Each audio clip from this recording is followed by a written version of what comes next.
evening, everyone. Welcome to Rotor Talk Live, Season 5, Episode 41. 41, that's a high number. It means we're getting near the end of the year. Hurricane Ian Prep and Mavic 3 Enterprise.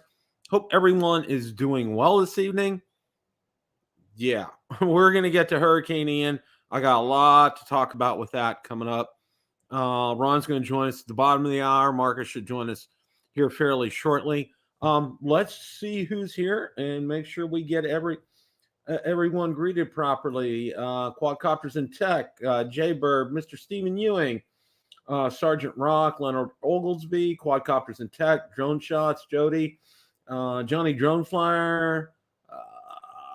Rex is in the house. Trini Winks, welcome Trini. Akarasho 107 Drones. Mark White, Flying Flame Media, welcome John. Michael Wright is in the house. Who else we got? 107 Drones, Mark White, USA Drone Flyer, Maddie's Drone World. Welcome, Maddie.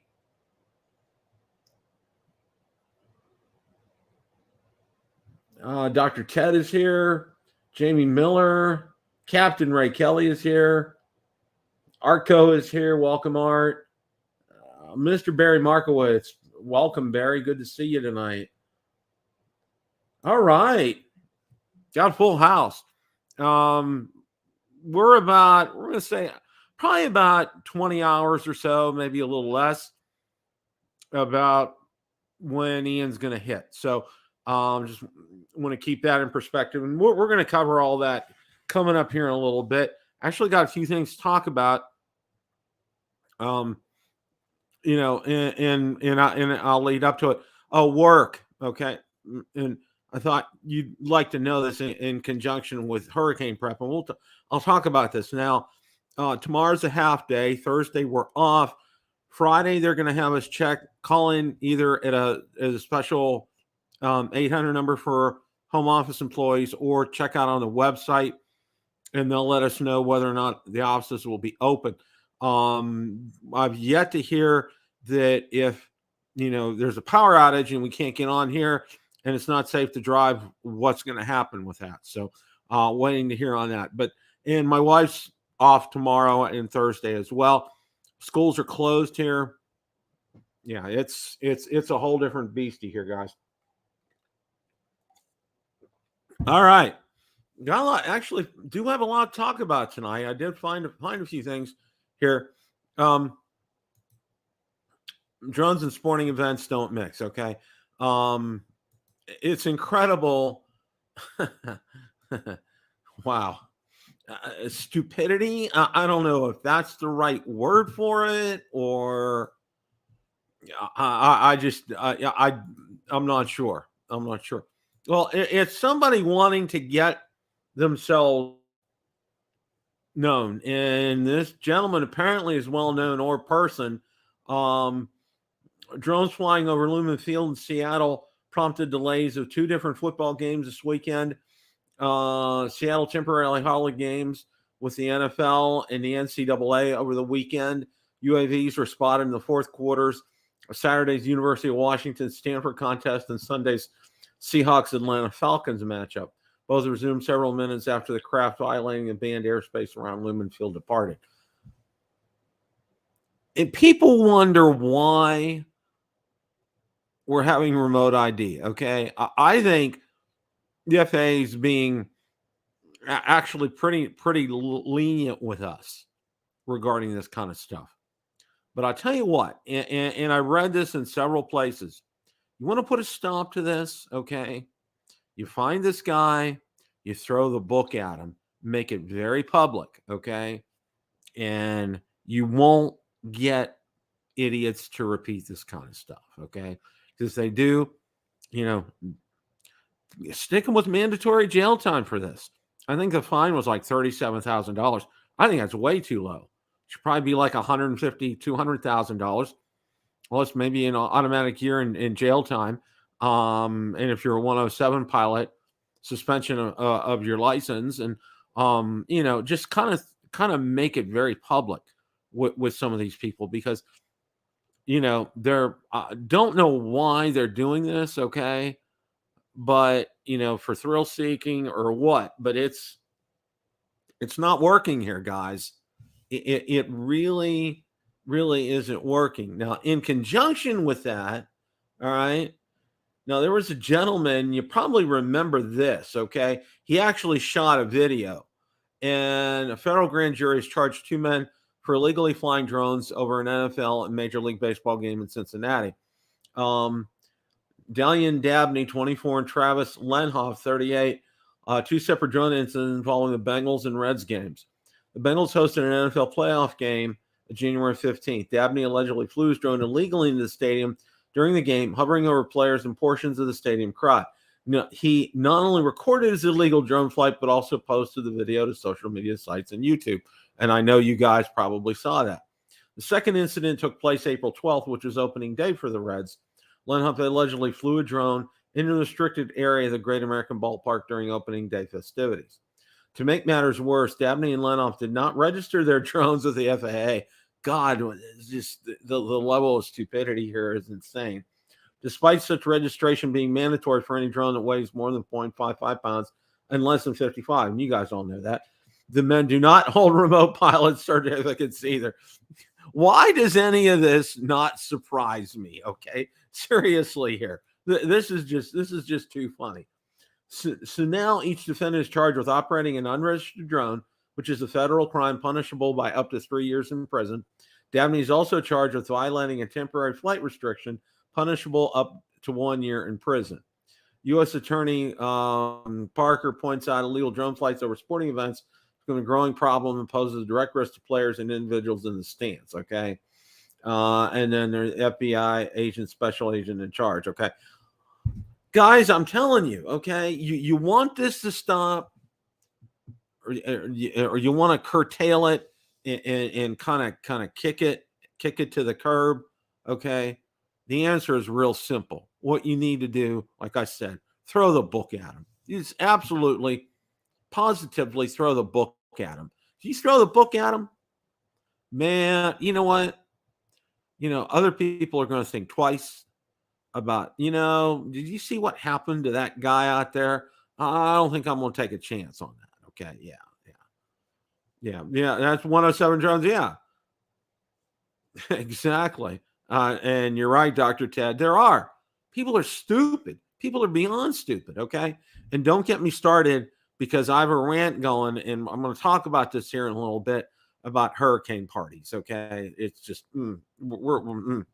that's a rub me the wrong way kind of thing here. So yeah.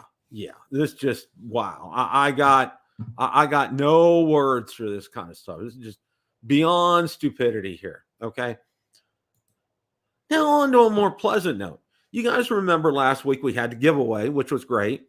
Captain Ray won, and Casey Crime Fighter.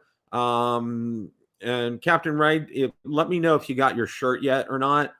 And I didn't see Casey Crime Fighter in tonight or not. Got a real nice email from Casey Crime Fighter. He actually does what his name says. He's very active and involved with that, and has helped solve some crimes. Alonzo is his real name. And Alonzo, thank you for sharing that with me. That was great. Keep up the excellent work. We need more people like you out there to go ahead and do that. God bless you. That's just absolutely wonderful. Refreshing to read that kind of stuff. You read so much of the other kind of stuff.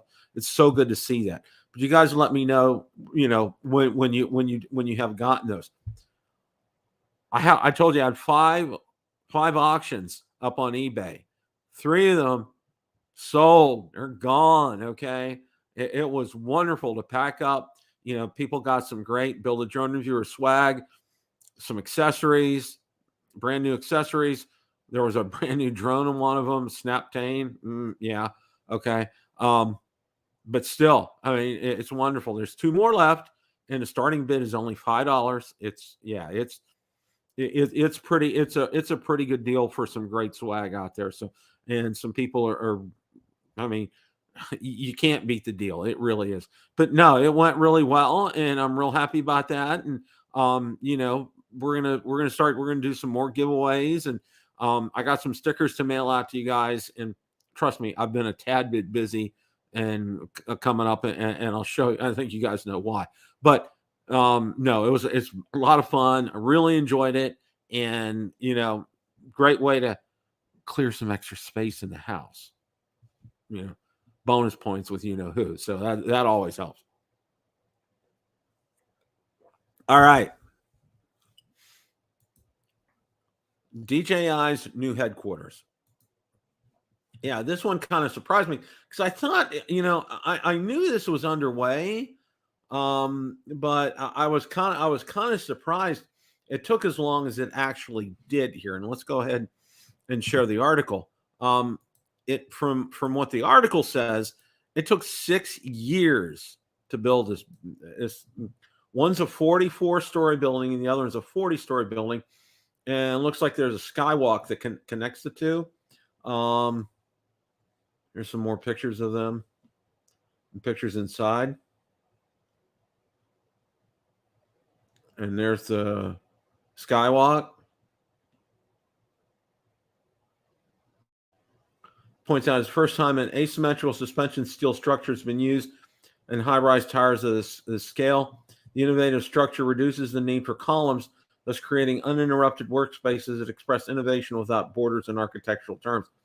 Tell you what, though, I wouldn't want to work in an environment like that. If everybody's sitting next to each other like that, no, thank you. I like my space at work when I'm at work, and of course at home, I have all the space in the world, which is real nice.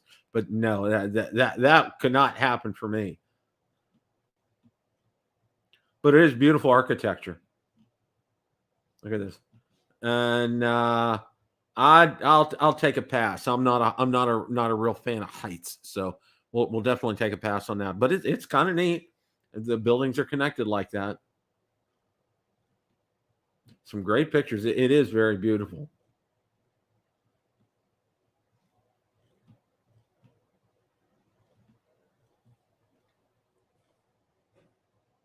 And rooftop gardens on top. Okay. All right. Well, yeah, that's I kind of like that. I thought that was kind of nice there. It is, Ray. It really is. It's really nice architecture. Okay. That's one of the things. DJI's not going anywhere, guys. Okay. There was talk about them getting bought out and all this and everything, but no, they're not going anywhere. And we're going to talk about this here in a minute. With what got released today, there was a surprise with that. There really was, and we're going to go ahead and get to that here in a second.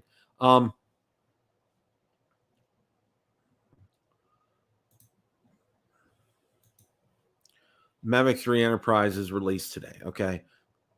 Fanfare. Okay. That kind of good stuff. Before we actually get to that, all right. How many of you seen my latest video on Master Shots? Okay. Now, this was after the firmware update. I got to tell you this, guys. Okay. I've used Master Shots before, but I was incredibly impressed with how this came out. I mean, it was just, it just blew me away. And the ease of getting it set up. And one of the things also wanted to point out, and we'll talk about the Mavic 3 here, Enterprise here in a minute. One of the things I really liked about this was the parameters were easy to set up. There was no, and also, when you're focusing on your subject, drawing that green box around the area that you want focused in the Master Shots. It's one thing that I've found that I think DJI's improved over the years. And I go back to the Spark, okay? And that box would be like all over the place, lock on something and everything, even though your drone was still. This locked on it, and it just it focused on it the whole time. There was no deviation from it. I really, really, really liked that. I thought they did a fantastic job with that. So if you haven't had a chance to watch this video, make sure you get a chance to watch it. I I was just really, really pleased. I got another one coming out this weekend. As long as I have power, okay, we won't go there right now. But no, I got another one scheduled. I should be able to get it out this weekend. Crossing fingers. So stay tuned for that. But if you haven't seen this one, watch it. It really, I can't say enough about it. And I used the waterfall on our entrance as a focal point for the master shots, and I thought it just turned out so well. I mean, I was very impressed with it. And how can you not be impressed with the Mini 3 Pro? I mean, seriously, it's just it does everything well. It really does. It's besides the Mavic 3. It's my favorite drone. It really is. It just because it does everything well, and it's so easy, and it's so much fun. All right. That was a selfless, shameless promotion of something on my channel here. All right. Well, let's go to the star of the hour here. Mavic 3 Enterprise is released, okay? And, we finally got to find out the detailed specs from this. And guys, DJI's hit another home run. And here's the one thing that jumped out right away. 56 zoom camera, okay? 56. Now, Dobo's put out a video. I haven't seen it yet, but 56x zoom camera and 45-minute flight time, okay? Yeah, that's pretty doggone good, okay? Now they're coming, they come, it's Mavic 3E and Mavic 3T, and you can guess what the T stands for is for thermal, okay? The Mavic 3E drone integrates a 20 megapixel wide angle 4/3 CMOS sensor featuring large 3.3 pixels together with intelligent low light mode, offers significantly improved performance on dim conditions. 56x hybrid zoom provides an equivalent focal length of 162 millimeters for 12 megapixel images. Okay. Mechanical shutter. Say that again, folks. Mechanical shutter. Okay. That's why I held on as long as I could to my Phantom 4 Pro V2.0. But I'll tell you what, this is pretty significant because if you saw, and we're going to take a look, we're going to go out to DJI's website here in a second. If you saw, there's an RTK module that you can put on top of this, so you can do the, I always mispronounce it, photogrammetry, and the mapping on it. And it said, the promo video said, 70th of a second it takes a picture. And yeah, this is the real deal here. Okay. You complete mapping missions with high efficiency without the need for ground control points. That's what you had to have with the Phantom 4 Pro RTK. You had to have those ground control points, and they were massive things, and the box, Phantom 4 box was big enough in and of its own right, but to have those ground stations with it too, you don't need ground stations with this, guys. That's pretty amazing. Okay. That's pretty amazing. And that's the E right here. Okay. You can tell, obviously that's the T because that's the, you can take a look. Now the T has the same telecamera, a 48 megapixel camera with a 1/2-inch CMOS sensor, as well as a thermal camera with a display field of view of 61 degrees, equivalent focal length of 40 millimeters is 640 by 512. Okay. Drone's thermal camera supports point and area temperature measurement, high temperature alerts, color palettes, isotherms to help operators find hot spots and make quick decisions. It has a simultaneous split screen, which means, okay, you can get your thermal image right next to your regular image, that is so awesome. That is so awesome. Mr. Marcus Crawford, how are you, sir? Not too bad, Bill. Not too bad. I see you're right in the middle of the new Mavic Enterprise drones. Man, I'll tell you what, this is, the thermal in and of itself is great, but I'm really digging this Mavic 3E, the Enterprise, okay? Because you can put that module on there, it becomes an RTK, and you don't need the ground control points like you did with the Phantom 4 RTK. That's awesome. So now, that's because of the mechanical shutter, or is it because it's more precise? I think it's more precise because I watched the video. Ron posted the video link to it from DJI. It says it takes a picture every 1/70th of a second. Okay, so it's like all along there. So I think it's and from when I read the specs, it's extremely precise. Yeah, and well, to me, the biggest part of the story, quite frankly, was the price. If you think about it, what's the price of the Enterprise? Yeah, here, I'll go ahead and bring that up right now. Okay, the Enterprise, $3,810. Marcus, that's $800 more than probably what we paid for it. Okay. Well, yeah. Plus, it comes with a case, correct, and it Right. comes with the RC Pro. Yeah, So it's RC Pro Enterprise. It's a little different, but yeah, and then conversely speaking, the Mavic 3T is it a worry free basic combo is 5780. Okay. yeah, which for a fire department, hell, they'll buy 10 of those. Yeah, I mean, that's one of the things, and first thing that I saw that, and I was itchy to say something, but my head was spinning today with getting stuff done. But that's the first thing Ron said to me. He said, "What about the price?" And I'm like, "Yeah, that's just, I mean, wow. I mean, talk about hitting a home run. I mean, seriously, they knocked it out of the park with a price on this, Marcus." Yeah. The people that are doing mapping and that kind of thing, I'm sure it's just an amazing deal. Now, so I got to thinking, I thought, well, at that price, why wouldn't I buy that instead of the regular Mavic? But in talking to Ron Brown, he tells me that the camera won't shoot in the higher frame rates, nor does it have the 5.3K video, etc. It maxes out at 4K and maxes out at 30 frames per second. So that's why the other Mavic is more favorable for what you and I would be using it for. Right. And there's a different software that it uses too. That's right.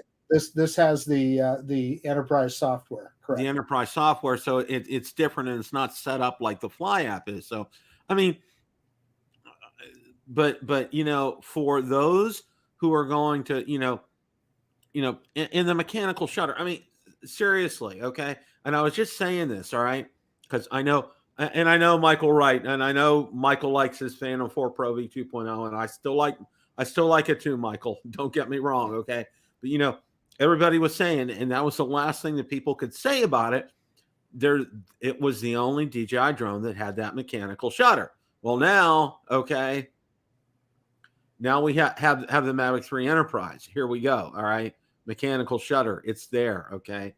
And as far as using, for mapping, this drone is going to be the bee's knees. And you also think about it too. Okay. The Phantom 4 RTK started out about $6,000 or $7,000. All right. And look where this one starts. Yeah. $3,800. Yeah. I think it's a little bit of, on DJI's part, it's a little bit of a thumb in the eye of some of the regulations that have been going on. I mean, they are proving that they build the best enterprise grade products, aren't they? Yeah. I mean, it was, as soon as I saw what the specs are, and then the 56 hybrid zoom. Now, granted, it's a hybrid zoom, and it's not going to be as precise as we'd like it. But if you watch that promo video, it showed, like, you could see the detail of the power lines from I don't know how many meters away. Yeah, but also search and rescue, correct? I mean, yes, so that you can zoom in, sure. Yeah. So it's going to be pretty invaluable for first responders to have that capability, okay? Because, we're thinking of it, okay? And you and I and Ron would think of it in terms of like, oh, what do we think of it from a videography photography standpoint? Because that's why we're into drones, okay? And especially Ron, being the Jedi master of just about everything with photography and videography, knows this kind of stuff inside and out, backwards and forwards. But it's a different story for the Mavic 3 Enterprise. I won't say it's not a consumer drone, but it's not a drone that consumers would prefer over the Mavic 3 in and of itself by itself, because for you and I, we want that photographic and video capabilities. They're in the Mavic 3. Okay. It's just, I was saying it again today. I was chatting with a few people. I'm like, why would you get any other drone as a consumer right now? If you could choose a drone as a consumer, and I'm not talking, not talking, Inspire, that kind of thing. Why would you choose any other drone other than a Mavic 3? I mean, yeah, no, it's the best prosumer drone there is out there. Yeah, now. There's no question about it. And I think we talked about this a little bit yesterday on Drone Nation. So, Bill, I'm flying the Mini 3 Pro quite a bit, and don't get me wrong, I love it. It's a fantastic product. And then I've been flying the Air 2S again and doing some things with it. Then I fly the Mavic 3, and then I understand the value of that Mavic 3. It's so precise. It's so quick. Two things. The ascent speed. You're trying to get someplace. It will ascend so quickly. And conversely, it will also descend. When you're trying to get down on something, that baby just drops from the sky. And and then, obviously, the camera, there's nothing like it, that micro Four Thirds camera. And I don't care what the Autel people, and I like Autel too, but I don't care what they say about the RYYB sensor on the Nano Plus. It's not going to be better than that micro Four Thirds sensor on the Mavic 3. It just isn't. And the video quality on that, and especially for somebody like me that doesn't do a lot of post processing, it looks so good right off the SD card. But if you can't tell, guys, I'm a big fan. Marcus, what about the soft video for the Mavic 3? That doesn't have that detail. Yeah. All that soft video. Yeah. Well, hello, gentlemen. How are you tonight? Ron, we are doing fine tonight. And as you alluded to in your comment, when you posted it, the price, we're talking about the Mavic 3 Enterprise and Mavic 3, thermal, the price, it's just like, wow. I mean, the real wow is for first responder organizations. Okay. Because it makes it extremely affordable to them. All right. It's so just like your local volunteer fire company will be able to get a couple of them instead of just one. Yeah. Well, I was thinking that Enterprise drone, the one with the 54 by zoom, I believe it is. Search and rescue. There's some police departments. Why wouldn't you put one in every patrol car? Oh, right? yeah. For that price. Yeah. Oh, yeah. Well, except for a lot of small towns in New Jersey that outlaw drones. Right. But no, excellent point. I mean, I think I've heard a comment. Who did they miscomment with me on air that Autel is going real strong in the enterprise market now? They're almost concentrating more on enterprise than they are consumer. So DJI was probably wise to get ahead of that competition and get a good price point. What do you think about that, Bill? Trying to just kind of if they got people come at them in enterprise and make sure that they're priced correctly on this round. Well, they're trying to stir the pot up. Okay. And I get what Autel's doing. Okay. They kept it. They actually, if you really think about it in terms of their business model and also production, they kept it simple because their core drone, it's exactly the same drone. Okay. It's just using a different camera system or, some other sensors or whatever, but it's basically, it makes the process of building that drone very simplified and very easy. Okay. It should keep prices down. And see, that's where the problem is with Autel. Okay. Because historically, and I go back to the X-Star Premium days. Okay. They've always been a little high. Okay. I thought, but people told me, especially with, when I got the X-Star Premium, people were saying, oh, the quality is there. They have great customer service, Well, yeah, great customer service and quality don't always necessarily go hand in hand. 2 points. Number one, I think that DJI is saying they're not going to leave any stone unturned. In other words, any niche market, their intention is to dominate it. Number one. Number two, I think their business model is much like Apple Computer with their phones and all their services and everything that they do.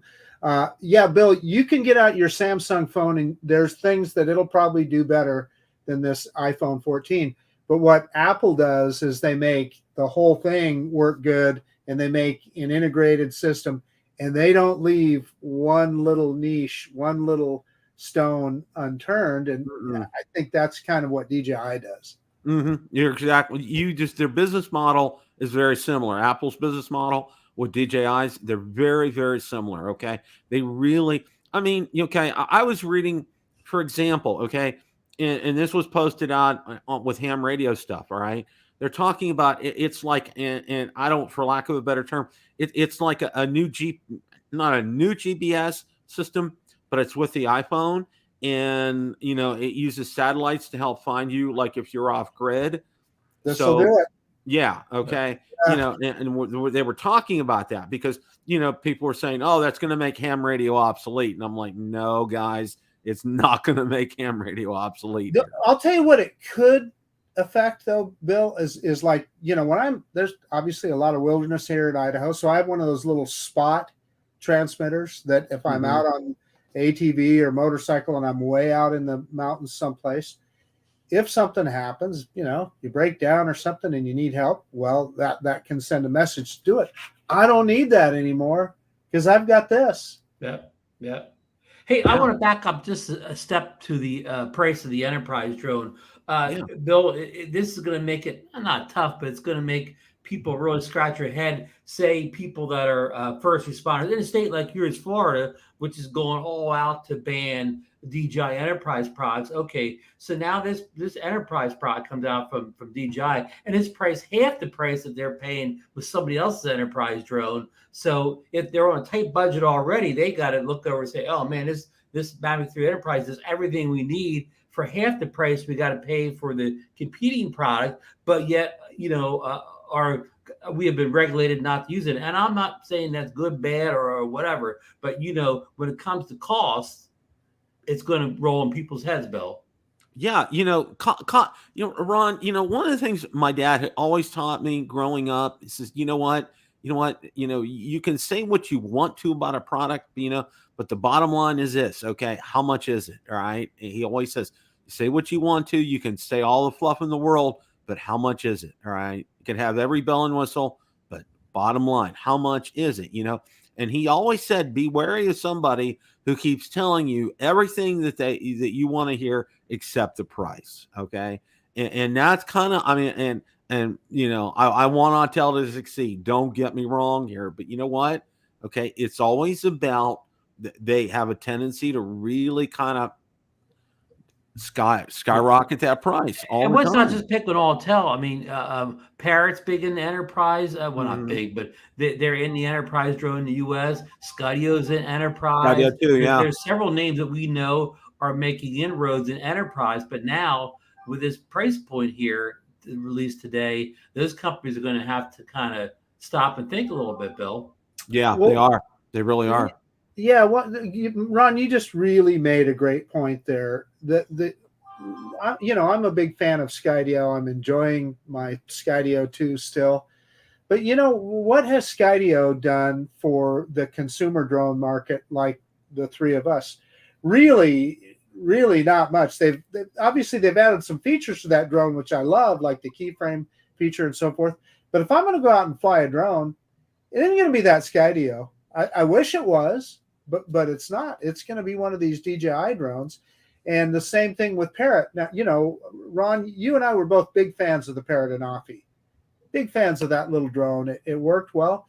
Well, they kind of left us by the wayside, didn't they? And they're all went to the greater pastures of the enterprise market. The enterprise. Well, I hope it's working out for it. But yeah, mean, you and I would have been the first ones in line to get a Parrot Anafi 2 with the range issue greatly improved.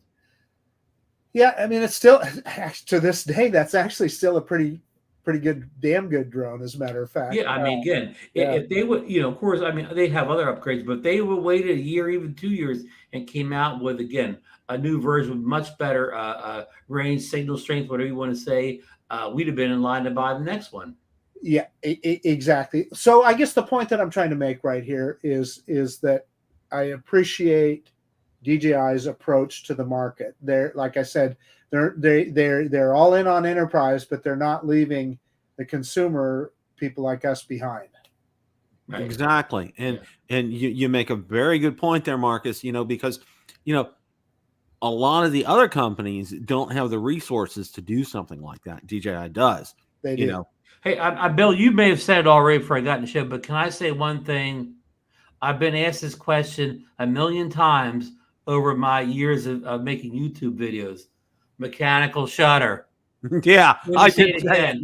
This drone has a mechanical shutter. Ever since the Phantom 4 Pro was discontinued, I get a nonstop barrage of whatever drone I'm talking about. Does it have a mechanical shutter? Well, this one does. Hey, I got a question then for both of you guys. Then my understanding is the only reason you need a mechanical shutter is for mapping. Am I correct? I'm not even qualified to answer that question. So I know very little about mapping and all. I know that, in typical, digital DSLR, you usually have electronic and a mechanical shutter. And I usually always choose the electronic shutter because the refresh rate is faster to get up and running and take the next picture. I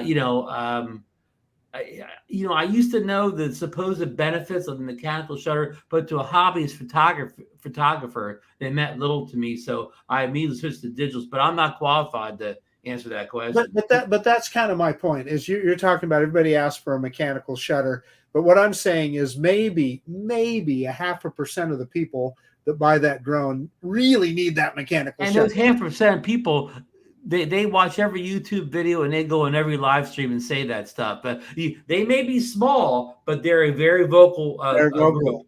Yes. Well, you see what Lon commented, their mechanical shutter eliminates rolling shutter. Right. Yeah, and Dre is saying it's for mapping, and that's what I thought. It works well for mapping, but for the rest of us, does it matter? That's my question. Yeah, I mean, the rolling shutter is more of a video thing, of course, than a photo thing. But I shouldn't say that because if they're using it for mapping, the mapping is taking a bunch of photos or whatever. So right. And of course there's stuff in software to eliminate rolling shutter. Now, of course, you probably don't want to put all your mapping jobs in Final Cut Pro and spend hours work on the rolling shutter. So yeah, I see that. But I'm not making fun. I'm just making a joke that now I don't have to be not knowing what to say when everybody says a mechanical shutter. Where's the mechanical? Go get a Mavic 3 Enterprise. Yeah. There you go. Yeah. So I got the answer now. Yeah. Yeah, and Mark White said every camera has a mechanical shutter. I mean, I haven't updated in years, but all my cameras have a mechanical and an electronic shutter. Both. You have option in the software to switch to either one you want to switch to. Again, because I don't worry about rolling shutter that much in the work I do, I usually put the electronic on because it refreshes everything faster to get the next photo. So Dre is in Recovery Drone. He knows, and he's saying it's less accurate. So that kind of answers that question of why it works better for mapping, because obviously you need that accuracy. I'm happy. No, I mean, I'm happy they put it in there because, again, it's going to eliminate a lot of me responding to does it have a mechanical shutter. I'm glad it's in there. Well, the one thing they mentioned in the video about the Mavic 3 Enterprise, it was for the mapping. It takes pictures every 1/70th of a second. So. And like Lon said, so you don't get that blur. So you won't get that blur. Yeah. Motion blur that we're always trying to get with our ND filters. Yeah, that we put those ND filters. Nobody can get that straight. Do you want blur? Do you not want blur? I mean, that's another question that never ceases or whatever. I mean, half the people in the world want the motion blur, and the other half the people don't want the motion blur. And I'm too dumb to care. Well, we're going to go over something here, and I hope to kind of give everybody kind of education, because when I moved down to Florida back in 2011, I knew about hurricanes, but I knew about hurricanes from 1,000 miles away. Now you're in Florida, okay? And I'll say this, okay, before we get started and everything, the whole reason I got my ham radio license was to be able to communicate during, if cell phones got knocked out, that type of thing. That's the reason I got my amateur radio license, okay? And I'm an amateur extra, highest level you can get. I don't have to retake the test. 2015, I need to pay another $25, and I have another 10 years of license. There's no kind of renewals. The first thing I want to show everybody is the latest here. And, there's one forecaster that I follow. See, one of the things I don't follow the Weather Channel, okay? Because you have those guys, they're standing there bracing, rain's hitting them, get wind blown, wind's blowing, their hood's going on and off, their thing, it's just the theatrics. No, this guy here, he's local, and he's always been no hype, no, rah-rahs, that kind of stuff. Always been straight up, okay? Now, this is the latest shooters, we used to say, Bill. Well, yeah. Now, this is the latest track, okay? Now, right here where my cursor is, this is Tampa. This is about where we live, is right here, okay? Okay. Now, it's going to be coming in. They're saying it's going to be south of us now, okay, where there's going to be direct impact, and it's going to be hitting the land as a Category 4, okay? Category 4 wind speeds are going to be close to 200 miles an hour, okay? It's going to be in the big problem, and this is one thing a lot of people don't know. Everybody says, "Oh, you need to evacuate. You need to evacuate." Okay, you know what?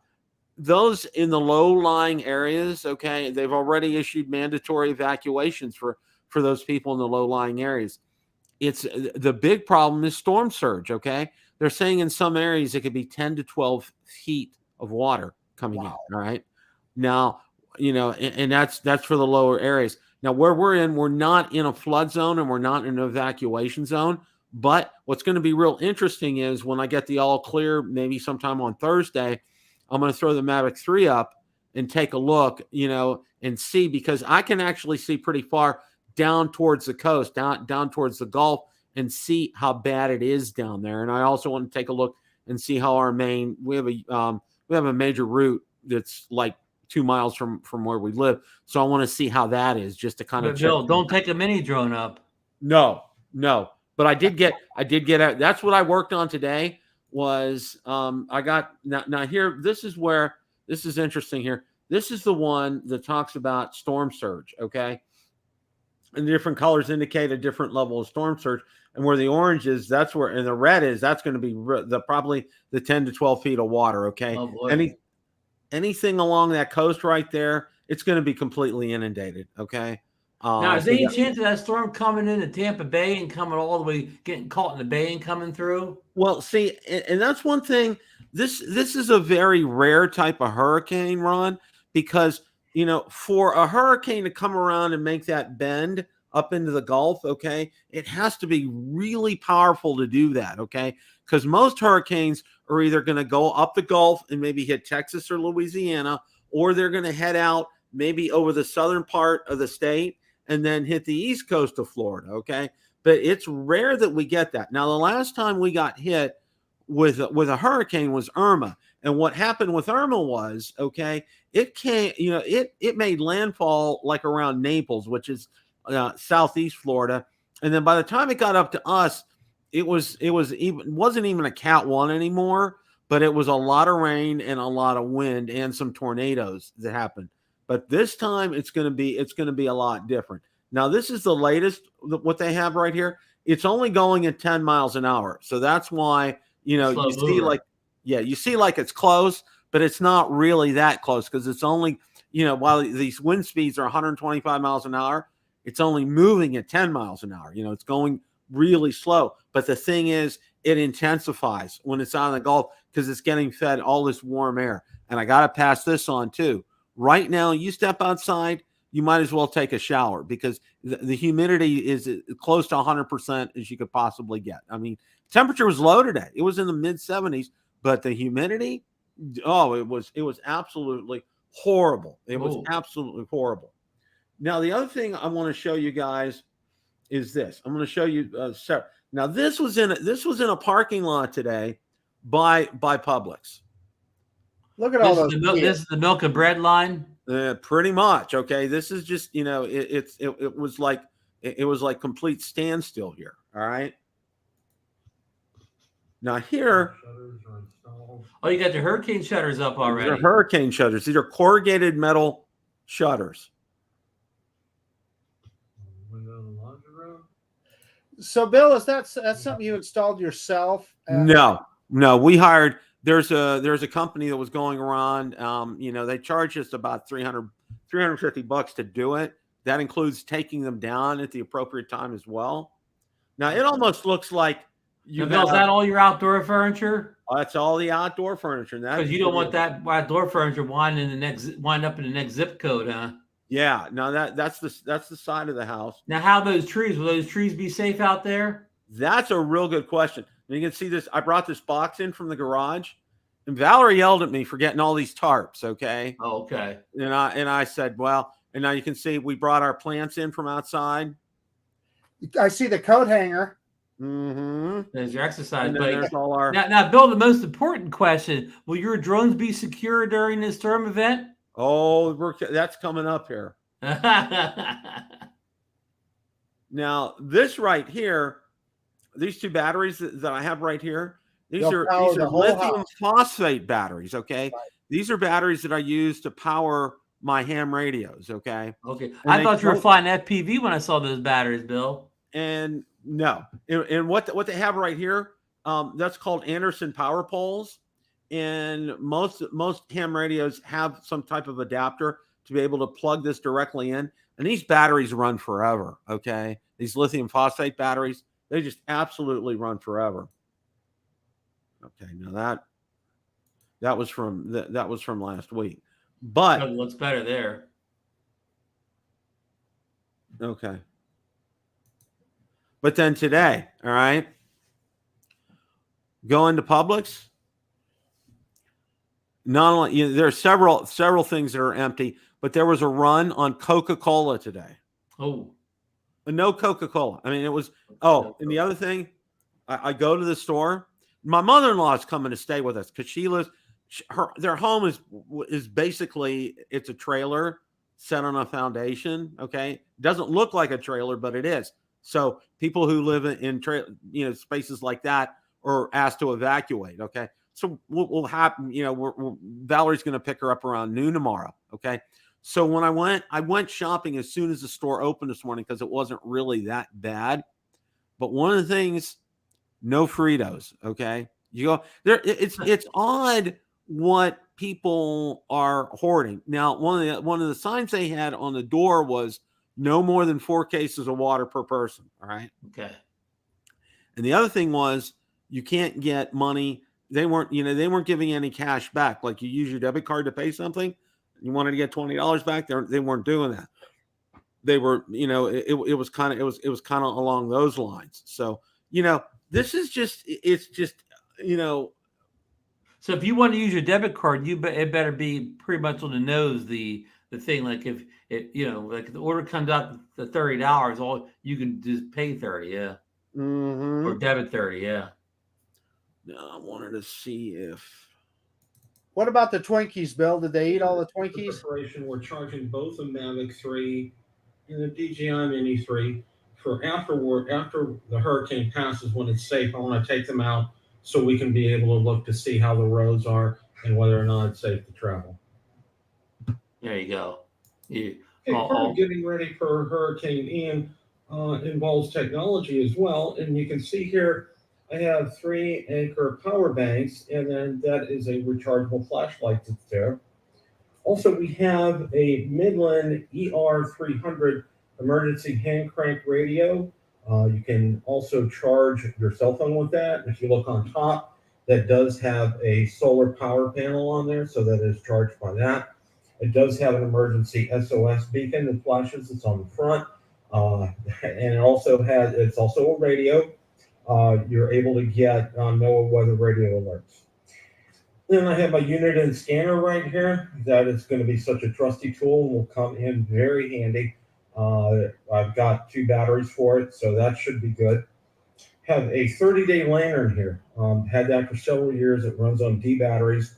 And on one setting, it will run for 30 days, which is fantastic. Now, as far as ham radio is concerned, I have the IC705 right here. And the best antenna option for indoors, I have a Edfong J-pole, and it's all set to go.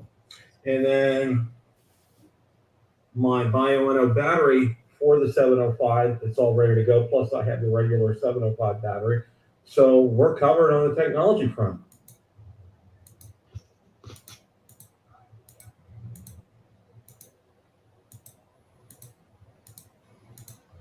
And now that you're so prepared, Bill, it'll miss you. Yeah. Oh, yeah. Steelers. Yeah. Yeah. That was yeah. I shot some stuff during their first game, but all in all, I think we're ready to go. And what's funny is, it looks like night inside the house, especially when you wake up, like when we wake up in the morning, there's little peepholes you can see through the corrugated metal shutters. There's little peepholes that you can see through, but I gotta say this, from a lot of people who have lived here a lot longer than I have, they're taking this pretty seriously. But one of the things that really irks me, and I've seen several people post it, they talk about hosting hurricane parties. Okay. Okay. I commented on Drone Nation, there's Publix has liquor stores. A lot of them have liquor stores. Their liquor stores are more busy than the grocery stores. Okay. People were walking out of there carrying all kind of libations. All right. I'll tell you what, because what if, for example, they gave you an order to evacuate and you were 3 sheets to the wind? All right. You wouldn't know which end was up. All right. Or let's say this, one of your loved ones suffers a medical emergency or gets hurt or something happens, and you gotta get that, loved one to some medical care urgently. What do you do? It's like, hope for that alcohol was for medicinal purposes only, Bill. Yeah. It's just for me, it really kind of irks me, and people are like, oh, you're a teetotaler, you're against having fun. No, I'm not. Okay. In the right time, right place. Sure. I don't have a problem with that, but you know what? This is not the right time. This is not the right place. Okay. Because our meteorologist said, with storm surges, water always wins. Okay. So, when they tell you to evacuate, you evacuate. And that's now, does the area you live in now, is it prone to flooding or not? No, we live out of the flood zone. Okay. Now, we're about 2 miles from a flood zone. So it's going to be real interesting. That's why I want to kick the drone up. As far as the roads trying to get back and forth. Yeah. Right. I want to kick the drone up. If you're not in a flood thing, your biggest worry will be wind damage then.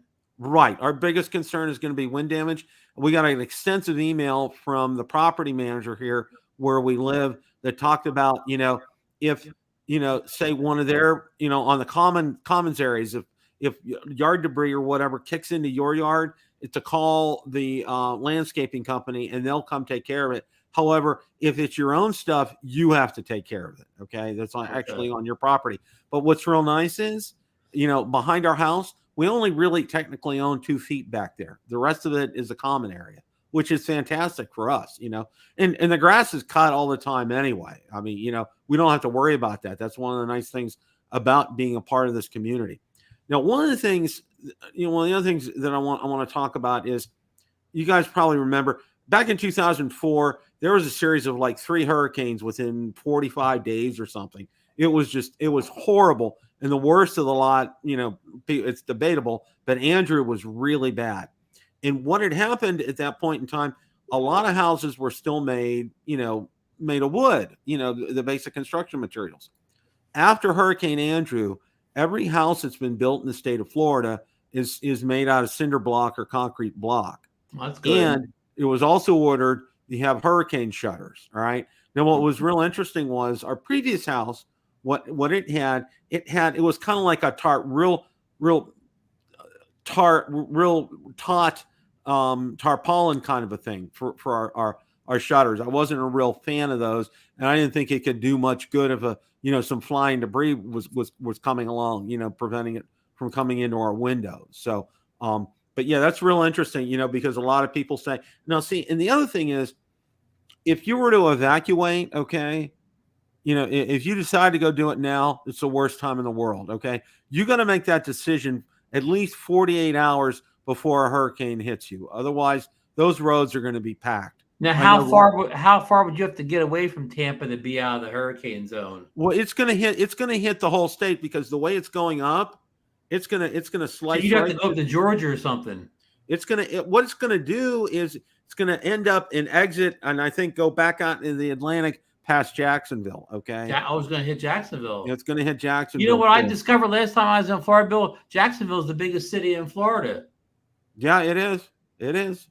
It's bigger than Tampa. I got a friend of mine from high school. Two friends of mine. One used to live there, but two of them live up in Jacksonville. And there's chances are it could kind of sort of hit Georgia a little bit, but I think it's going to head back out to the Atlantic after that. So, and usually it'll dissipate down because that water's cooler. Because if you really wanted to get safe, you'd hop a plane to Columbus. Yeah. Well, it was interesting because back in the year before my daughter and son-in-law got married, my daughter had to have emergency ankle surgery, so I went up for that.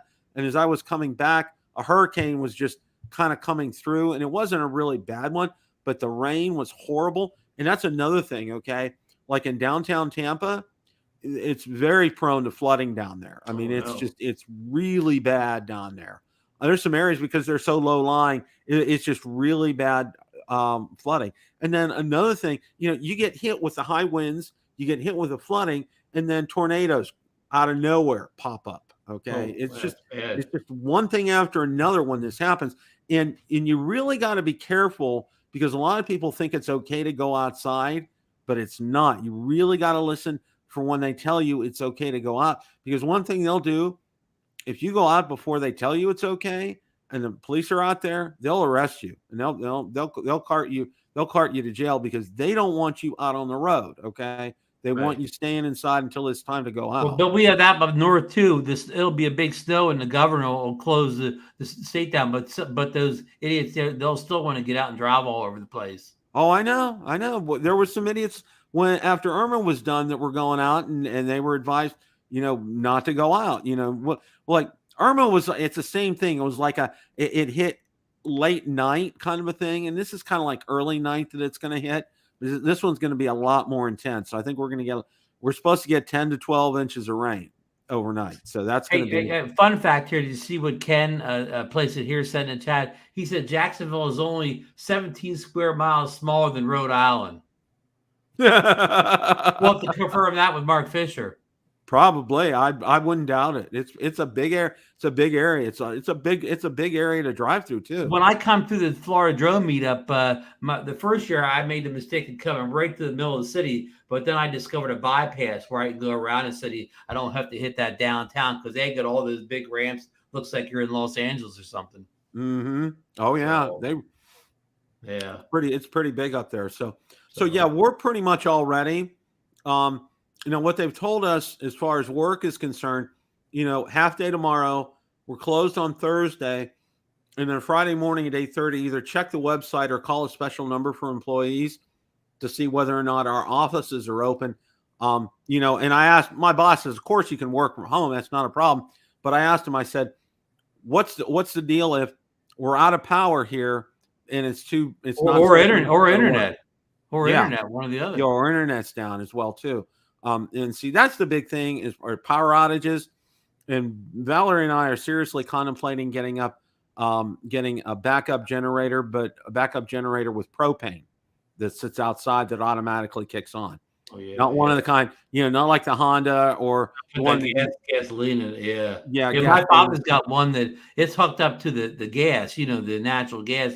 It just comes on automatically and powers. Yeah, that's what we want to get one. As long as the natural gas coming, he's good. Yeah, that's what we're looking at.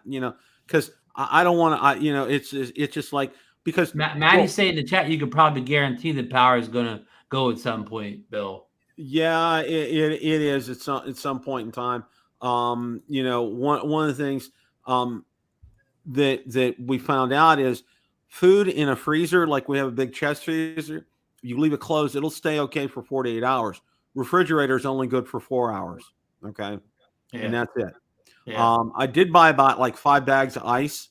So what I'm going to do is we're going to throw that in the big freezer as well to keep things really super cold in there.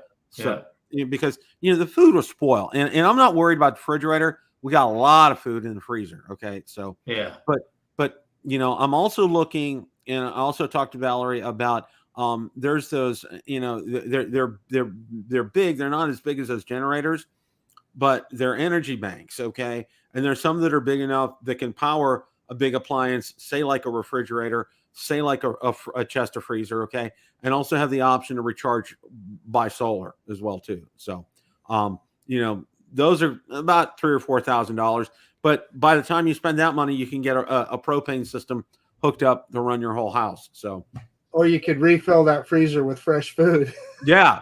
Yeah. That's for sure. Not if Publix is out of everything. That's true. Yeah, that's true. That's real true. So, well, guys, Bill, it sounds like you've done your due diligence here. You've checked all the boxes, and all you can do now is pray and batten down the hatches, right? Yeah, Valerie's gonna go get her mom, and we have her little rugrat come over here too. Oh boy! Now, so what time should we start checking in on you guys tomorrow? The late afternoon is when you approach the danger zone. Yeah, it's about they're saying about 4 or 5 o'clock tomorrow. So, I'll be posting updates. Because I'm not going to run out of internet. I got the phones, so my phones are fully charged as well too. I also charged up. I didn't show my Osmo Actions fully charged as well. Oh, good. We're all set to go. I cleared my Osmo Action 3. What's that? Your Osmo Action 3? I wish. Yeah. My one is working really well. And I got it set to 1080p so I can record more video with it. Good. But it's going to be real interesting to see, because we did have quite a bit of damage when Irma went through back in 2017, and it really didn't hit us directly. So this is going to be, it's going to be real interesting to see.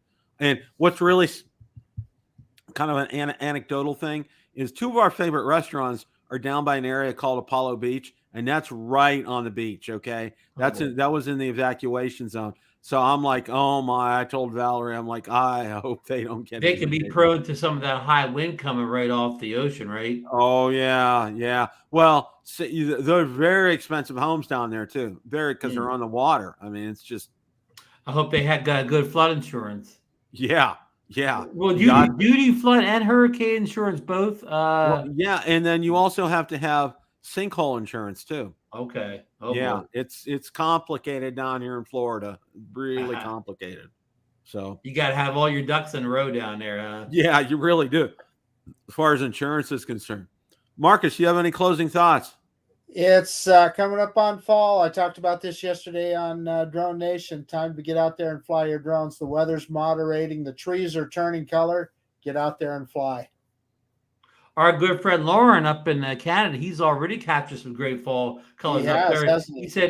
He said fall's already hit and he's already out and about. But I don't have any closing thoughts. Well, except that it was nice to see the Mavic 3 Enterprise drones arrive today. Nice to see them praised correctly. Now we got those out of the way. What's next, Bill? I don't want to get a big conversation. We'll continue this next show. But have you ever seen DJI pump out products like they have in the past? Year or whatever cycle. I mean, I basically starting with the Mini 3. It's like one thing after another. We got Mavic 3 Enterprise. You had the Osmo, last week. The Action 3. It's like what more can they do, Bill? The Mini 3 say that answer for the next episode. Oh, I will. I will. I will. And thoughts and prayers to everybody in Florida that they make it through safe and sound. Thank you, guys. Over the next couple of days. We appreciate it. And, and I have to say this, as long as you follow, as long as you've done your homework, you prepared for it. You have shutters up. If you total evacuate, you evacuated, like we're doing, having my mother-in-law, getting her over here with us to make sure she's 100% safe and there's no issues. You're going to be fine. I mean, I really have that because these homes are built like a fortress. Okay. I mean, you come in and you see them being built. It's like you feel pretty doggone good and pretty doggone safe. I mean, even like the rafters, there's special way that they hook the rafters up to the concrete block. I mean, it's just done. They build homes differently down here, and they're really solid. And I feel really good and really secure. And we thank you for everyone for your thoughts and prayers. We'll get through this, and I'm going to get plenty of video. I'm going to get the Mavic 3 up as soon as we get an all clear. I'm going to get the Osmo action out, and as soon as we can get out and about, want to take a look and see how bad things are. So, but just and just hopefully there's not a lot of idiots here who decide to ride things out or be stupid. We're just hoping that there isn't, because a first responder will have to put their life on the line to try to help them out. So, that's not a good thing. So anyway, with all that being said, guys, I'm going to close a little differently tonight. Pray for Tampa. Take care, everybody.